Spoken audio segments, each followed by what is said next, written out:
ছন্দে ছন্দে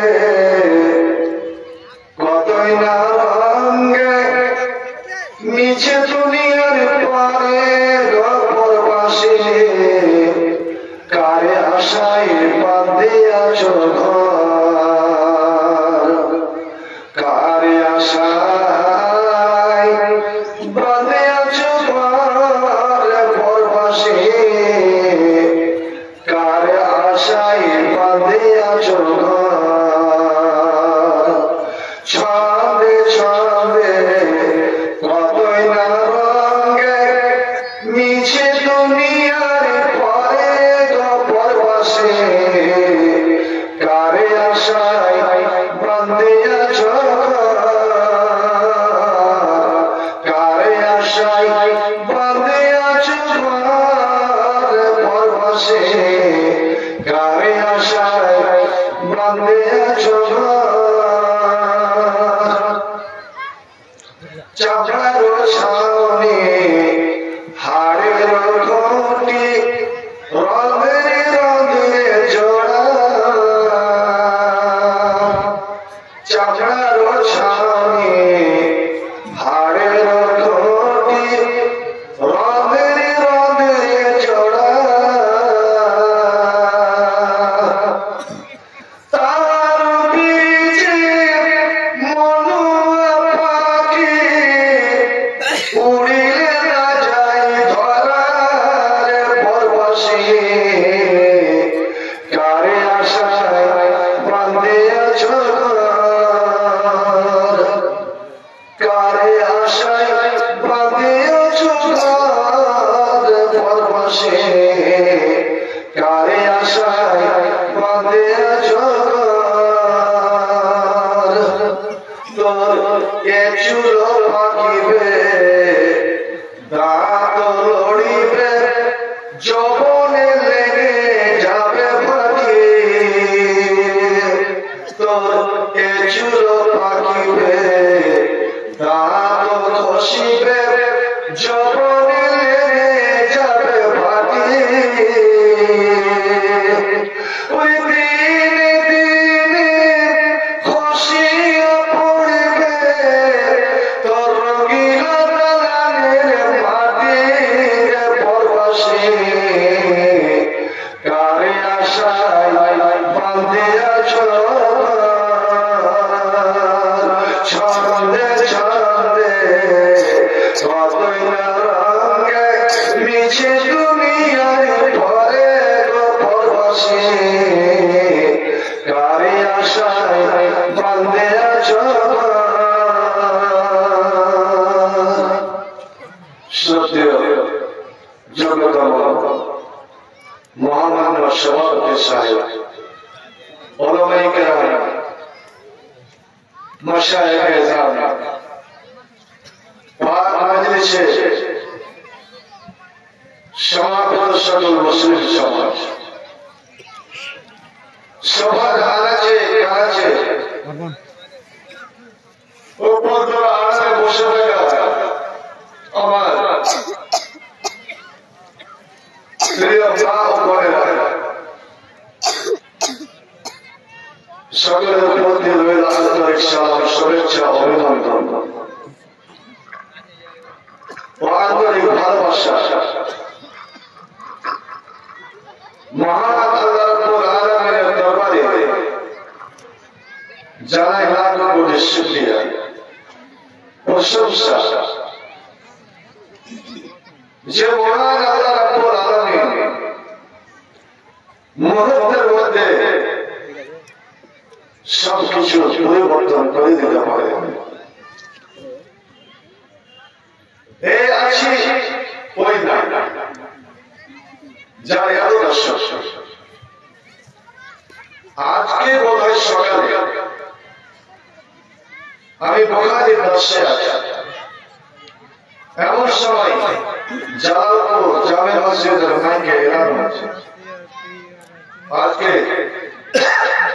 রামপুরে দাওয়াত আলী বলে কেউ মারা গেছে ও বাড়িতে অনুষ্ঠান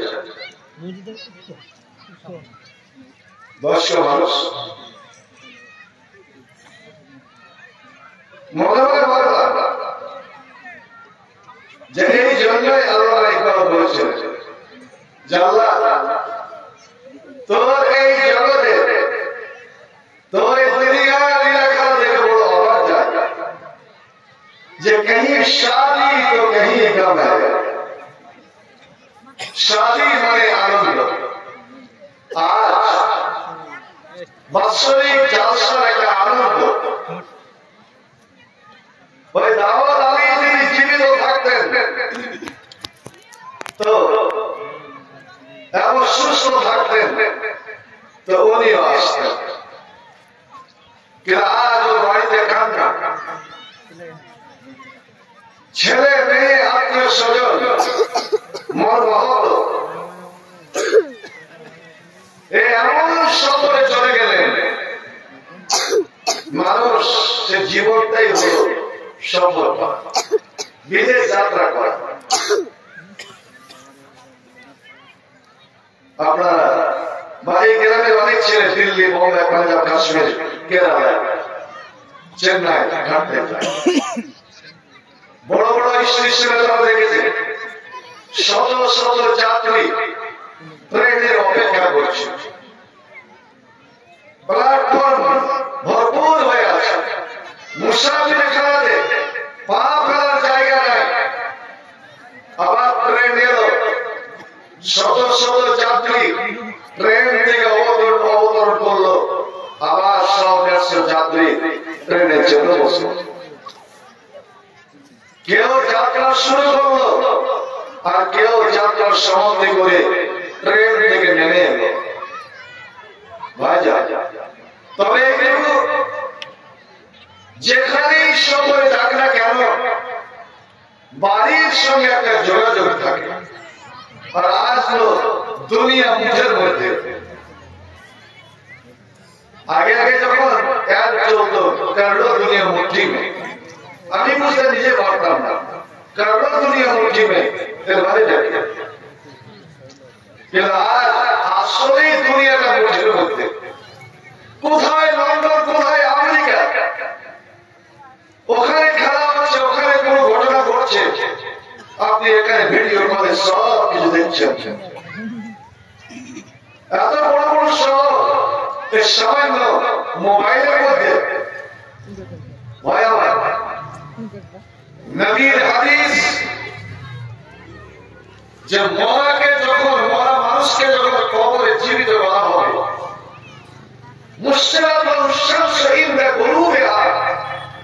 তখন তার চোখের সামনে ঠিক এই সূর্যটা যে পৃথিবী থেকে 13 লক্ষ গুণ বড়, এই বিশাল সূর্যটা ও চোখের সামনে ধরা হবে, ঠিক যেন ডুবতে চলেছে, ডুবতে চলেছে।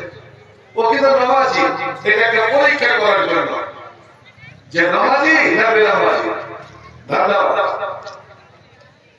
এই কুসংস্কারটা এখন অনেকটা দূর হয়েছে। আমি আগে আগে জানার করে দেখেছি কতগুলো মানুষ জীবনে নামাজ পড়েনি, কেবলা চেনেনি, আর যখন মরে গেল সঙ্গে সঙ্গে মাথায় টুপি দিয়ে দিল। আমি তো মরা মানুষের মাথায় আরে টুপি মাথায় না দিলে কি নামাজ হবে না? টুপিটা কি ইসলামের পরিচয়? তুমি আজ টুপি মাথায় দিয়ে আল্লাহকে ধোঁকা দিতে চাও যেটা নামাজি, আরো যেন কবরে ঠোকায় পড়ে, আরো যেন তরফে মার পড়ে যে জীবনে তুই টুপি মাথায় দিসনি আর আজ টুপি মাথায়। ভাইয়া একটা কথা জেনে রাখুন, যে যেই কাজ করে মরবে, শেষ যেটা কাম করে মরবেন, ওই কামটা নিয়েই আপনি কবরে উঠবেন। এই জন্যই নবী আমার বলে দিলেন, তোমরা যখন বিছানায় শুইতে যাবে, ঘুমটা দিতে হচ্ছে মরণের ভয়, আর নাম আকুল মত। ওরে সকালে তুমি জাগবে, যদি তোমার জীবন থাকে, তুমি আবার উঠে বিছানায় বসবে, পেশাব পায়খানা করবে, মিশ্রব করবে, উযু করবে, তুমি নামাজে যাবে। আর যদি তোমার জীবন ঘুরি শেষ হয়ে থাকে, এই ঘুম হবে তোমার চিরতরের ঘুম। এই ঘুম থেকে তুমি আর উঠবে না, কারণ আল্লাহ রাব্বুল আলামিন নিজে বলেছেন মানুষ যখন ঘুমিয়ে যায় আমি তার রূহটাকে টেনে নিই, আমি রূহটাকে টেনে নিই। একটা রূহ তার মধ্যে থাকে আর একটা রূহ আমি টেনে নিই। যে দুর্বল রূহটা তার মধ্যে রয়ে গেল, ওই জন্য নিঃশ্বাস নিতে থাকে। আমার কলম যদি লেখা হয়ে যায় আমি ওই রূহটাকে টেনে নিব। এরে আমার বান্দা তুমি লক্ষ্য করো, সকাল সকাল ফজরের আজানের টাইমে আমি যদি ওই রূহটা তোমার ঘুরিয়ে না দিই তবে তোমার জীবনের শেষ হয়ে গেল। আর ওই রূহটা যদি ঘুরিয়ে দিই তোমার নতুন জীবনের শুরু হয়ে গেল। এই জিনিসটা আছে আমার হাতে। যখন তোমার ঘুমাও তোমার জীবনটাকে টেনে নি, আবার আমার ইচ্ছা হয় তখন আমি ফিরিয়ে দিই। ঠিক এই হাদিসটাকে সামনে রেখে আল্লাহ পাকের নবী একদিন ফজরের নামাজ পড়ে সালাম ফিরে ডানে দেখছেন তো একটা লোককে দেখতে পাচ্ছেন, বামে দেখলেন লোকটাকে দেখতে পাওয়া যাচ্ছে। ভালো করে লক্ষ্য করলেন, ছেলেকে নিজের আপন কাকাতো ভাই, নিজের পরম বন্ধু এবং আদরের জামাই হাজরাতে আলী মেয়েদের দিকে লক্ষ্য করছেন তো ফাতেমার মতো মেয়েটি নবীর বেটি সেও নামাজে আসেন। আল্লাহর নবী যাই নামাজ মুসাল্লা থেকে উঠে গেলেন, মেহরাব থেকে উঠে গেলেন, হরহর করে আলীর বাড়ি থেকে ঢুকে গেলেন। তখন দেখছেন যে ফাতেমা এবং আলী একই বিছানায় চাদর মুড়ে তারা শুয়ে আছেন। তারা দুজন শুয়ে আছেন। মেয়ে জামাইকে দেখে এ বাবারা বলো দেখে তোমার ঘুমন্ত ছেলেকে কোনদিন কি তুমি জাগিয়েছ বা জিজ্ঞেস করেছো ছেলেকে নামাজ পড়লে কিনা? বাবা তুমি কোনদিন তোমার বৌমাকে জিজ্ঞেস করেছো বলো বৌমা তুমি নামাজ পড়েছো পড়বে? রে শ্বশুরের বাবা তুমি সাদা আল্লাহ কুল্লুকুম রাইন ওয়া কুল্লুকুম রাসূলুল্লাহ রায়া দেখে বাবা তোমাকে তোমার ছেলেদের ব্যাপারে জিজ্ঞেস করা হবে, শ্বশুরে তোমাকে তোমার বৌমাদের ব্যাপারে জিজ্ঞেস করা হবে। কার নিচ্ছ কিন্তু এগুলো জিজ্ঞেস করার কোনো ইয়ে নাই। আল্লাহ সাল্লাল্লাহু হে আলী ভগবান নামাজ পড়ো নাই এখনো ঘুমিয়ে হাজরাতে আলী ধড় ধড় করে উঠে বলছেন ইয়া রাসূলুল্লাহ ইয়া হাবিবাল্লাহ, জান জীবন তো আমাদের হাতে নয়, জীবন হচ্ছে আল্লাহর হাতে। নবী গো যখন আমি আর আপনার মেয়ে ফাতেমা ঘুমিয়েছিলাম আমাদের দুইজনের জীবন আল্লাহ রাব্বুল আলামিনের হাতে চলে গেছে। আল্লাহ যখন চাইলেন তখন ফিরিয়ে দিলেন, এর আগে আল্লাহ ফেরায়নি তাই আমরা জাগতে পারিনি, এখন ফিরিয়ে দিলেন তাই এখন আমরা জেগেছি।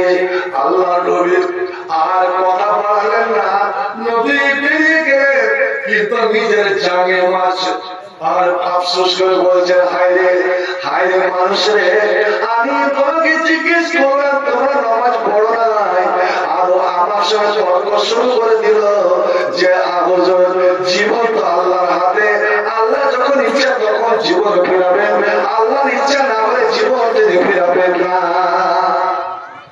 ভাই তো বলছি না জীবন আল্লাহর হাতে। আপনি যেই কাজটা করে ঘুমাবেন, এই যে একটা বিড়ি না খেলে ঘুম হবে, ঘুমাতে যাওয়ার সময় খাইনি মুখে দিয়ে, পান মুখে দিয়ে, গুটখা মুখে দিয়ে, যখন আপনি কবরে উঠবেন তখনই ফেরেশতাদেরকে বলবেন মুখে রেখে দিবে একটা বিড়ি দেবে, একটা সিগারেট দেবে, একটা খাইনি দেবে, তখনই মোহর করবে আপনার চোখে। নবী বলছেন যেটা আখেরি আমল করে শেষ কাম করে আপনি মরে যাবেন, ওই কাম তাই নিয়ে আপনি উঠবেন। আচ্ছা একটা কথা বলেন তো, প্রতি বছর জালসা শুনছেন আর মাদ্রাসা খুলে রেখেছেন, নবী করিম সাল্লাল্লাহু আলাইহি সাল্লামের 63 বছরের জীবনে, নবী হওয়ার পরে 23 বছরের জীবনে সবচেয়ে প্রিয়, সবচেয়ে ভালোবাসা কাম নবীর ভিতরে কোনটা ছিল ভাই বলেন তো? যেটা নবী ভুলেও ছাড়তেন না, দিনে কমসে কম 5 বার করতেন। একজন বলেন তো কামটা কি? সেটা হলো গুল করা, টুথপেস্ট, টুথব্রাশ না, সেটা হলো মিসওয়াক। মিসওয়াক আজ ডাক্তার প্রমাণ করে দিল, তোরা যদি মালিকে শক্ত করে রাখতে চাস, দাঁতকে মজবুত করে রাখতে চাস, আজীবন তোর যে মনে পড়লো দাঁত থেকে, জানি না আল্লাহ রাব্বুল আলামিন কতদিন টিকাবেন, এখন তার নিয়ে আসলাম কিন্তু দৌড়াতে 65 বছর পার হতে চলেছে। আমার ফজর হবে না, আমার ছাত্র গ্রামে কেটে কেটে মিসওয়াক বেশি বেশি করে মিসওয়াক আপনি করেন। নবী 5 ওয়াক্তের নামাজে পড়তেন, বাহির থেকে যখন আসতেন, বিদেশ থেকে মসজিদে যেতেন, 2 দিকে নামাজ পড়তেন, লোকের সঙ্গে আলাপ আলোচনা করতেন, তারপরে বাড়ি আসতেন। বাড়ি এসে যেই বিবি ঘরে উঠতেন, বাড়ি থেকে বলতেন আমার জন্য পানি এবং মিসওয়াক দিয়ে পাঠাও। বাইরে ইমাম তিরমিজি রাহমাতুল্লাহ হাদিস রয়েছেন বাদা বিসওয়াক, আগে তিনি মিসওয়াক করতেন, উযু করতেন, তারপরে ঘরে প্রবেশ করতেন। এটা হলো সুন্নাত।